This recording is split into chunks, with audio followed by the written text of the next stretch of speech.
اعوذ باللہ من الشیطان الرجیم بسم اللہ الرحمن الرحیم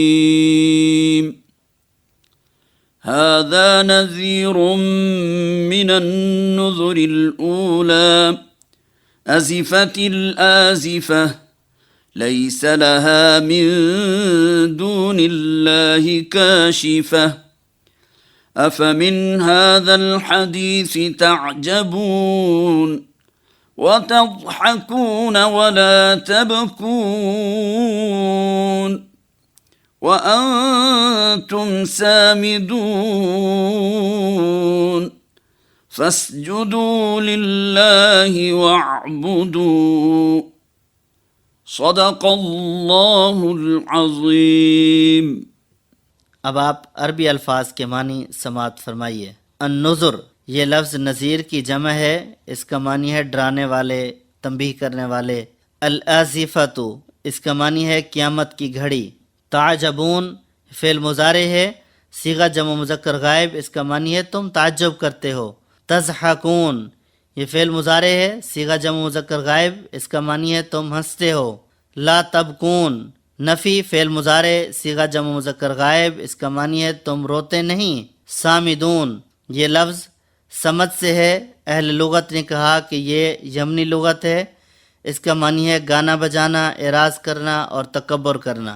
اب آپ ترجمہ اور تشریح سماعت فرمائیے۔ یہ ایک تنبیہ ہے، پہلے آئی ہوئی تنبیہات میں سے آنے والی گھڑی قریب آ لگی ہے، اللہ کے سوا کوئی اس کو ہٹانے والا نہیں۔ اب کیا یہی وہ باتیں ہیں جن پر تم اظہار تعجب کرتے ہو، ہنستے ہو اور روتے نہیں، اور گا بجا کر انہیں ٹالتے ہو؟ جھک جاؤ اللہ کے آگے اور بندگی بجا لاؤ۔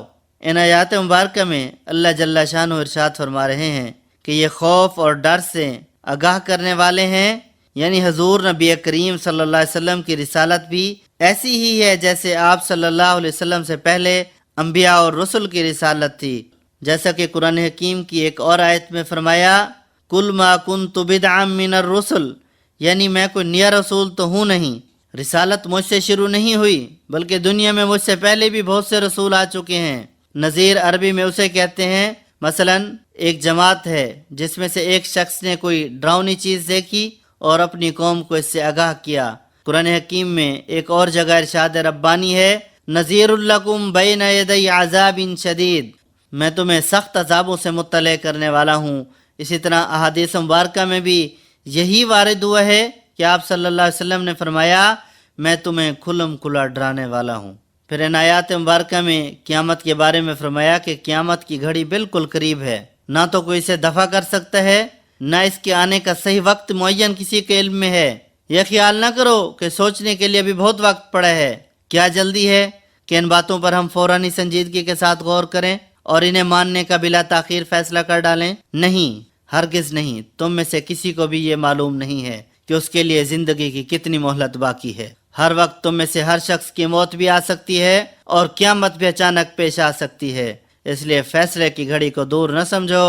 جس کو بھی اپنی عاقبت کی فکر کرنی ہے وہ ایک لمحے کی تاخیر کے بغیر سنبھل جائے، کیونکہ ہر سانس کے بعد یہ ممکن ہے کہ دوسرا سانس لینے کی نوبت نہ آئے۔ ایک حدیث مبارکہ میں آپ صلی اللہ علیہ وسلم نے فرمایا، میری اور قیامت کی مثال ایسے ہے۔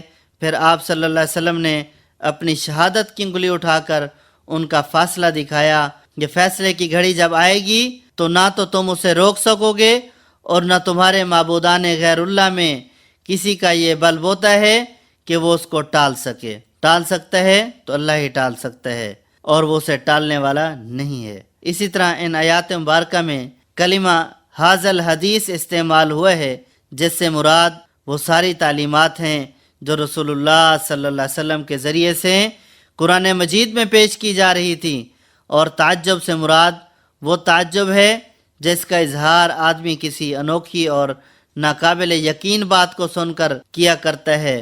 تو گویا اس آیت کا مطلب یہ ہے، محمد رسول اللہ صلی اللہ علیہ وسلم جس چیز کی طرف دعوت دے رہے ہیں وہ یہی کچھ تو ہے جو تم نے سن لی۔ اب کیا یہی وہ باتیں ہیں جن پر تم کان کھڑے کرتے ہو اور حیرت سے اس طرح منہ تکتے ہو کہ گویا کوئی بڑی عجیب اور نرالی باتیں تمہیں سنائی جا رہی ہیں؟ بجائے اس کے کہ تمہیں اپنی جہالت و گمراہی پر ہی رونا آتا، تم لوگ الٹا اس صداقت کا مذاق اڑاتے ہو جو تمہارے سامنے پیش کی جا رہی ہے۔ پھر مشرکین کے اس فعل پر فرمایا کہ وہ قرآن سنتے ہیں مگر اعراض کرتے ہیں اور بے پرواہی برتتے ہیں، بلکہ اس کی رحمت سے تعجب کے ساتھ انکار کر بیٹھتے ہیں۔ چاہیے تو انہیں یہ تھا کہ ایمان والوں کی طرح اس کو سن کر روتے، عبرت حاصل کرتے اور خشوع و خضوع اختیار کرتے۔ پھر ان آیات مبارکہ میں لفظ سامدون استعمال ہوا ہے جس کے دو معنی اہل لغت نے بیان کیے ہیں۔ ابن عباس، اکرمہ اور ابو عبیدہ نحوی کا قول ہے کہ یمنی زبان میں سمود کے معنی گانے بجانے کے ہیں، اور اس آیت مبارکہ کا اشارہ بھی اسی طرف ہے کہ کفار مکہ قرآن کی آواز کو دبانے اور لوگوں کی توجہ دوسری طرف ہٹانے کے لیے زور زور سے گانا شروع کر دیتے تھے۔ دوسرے معنی ابن عباس اور مجاہد نے یہ بیان کیے ہیں کہ سمود تکبر کے طور پر سر اٹھانے کو کہتے ہیں۔ کفار مکہ رسول اللہ صلی اللہ علیہ وسلم کے پاس جب گزرتے تو غصے کے ساتھ منہ اوپر اٹھائے ہوئے نکل جاتے تھے۔ اسی طرح ان آیات مبارکہ کی آخری آیت مبارکہ میں فرمایا کیا کہ اللہ جل شانہ کی ذات ہی اس لائق ہے کہ اسے سجدہ کیا جائے، اس کے سامنے جھکا جائے، کیونکہ اس کے سوا کوئی ایسی ذات اور ہستی اس لائق نہیں ہے۔ یہاں ایک فقہی مسئلہ کی وضاحت بھی کی گئی ہے، اور وہ یہ ہے کہ امام ابو حنیفہ اور امام شافعی رحمہم اللہ اور اکثر اہل علم کے نزدیک اس آیت پر سجدہ کرنا لازم ہے۔ امام مالک اگرچہ خود اس کی تلاوت کر کے سجدے کا التزام فرماتے تھے، مگر ان کا مسلک یہ تھا کہ یہاں سجدہ کرنا لازم نہیں ہے۔ ان کی اس رائے کی بنیاد حضرت زید بن ثابت کی یہ روایت ہے کہ میں نے رسول اللہ صلی اللہ علیہ وسلم کے سامنے سورۃ نجم پڑھی اور حضور صلی اللہ علیہ وسلم نے سجدہ نہ کیا۔ لیکن یہ حدیث اس آیت پر سجدہ لازم ہونے کی نفی نہیں کرتی، کیونکہ اس بات کا احتمال ہے کہ حضور صلی اللہ علیہ وسلم نے اس وقت کسی وجہ سے سجدہ نہ فرمایا ہو اور بعد میں کر لیا ہو۔ دوسری روایات اس باب میں صریح ہیں کہ اس آیت پر التزاماً سجدہ کیا گیا ہے۔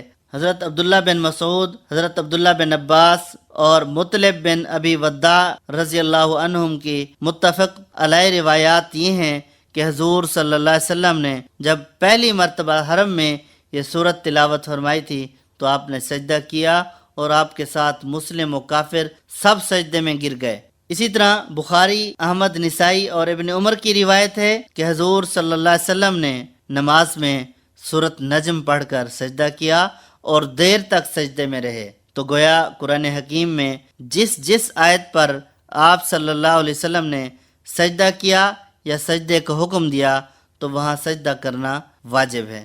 اللہ جل شانہ سے دعا ہے کہ اللہ تعالی ہمیں قرآن حکیم سمجھنے اور آخرت کے بہترین انجام کی تیاری کرنے کی توفیق عطا فرمائے۔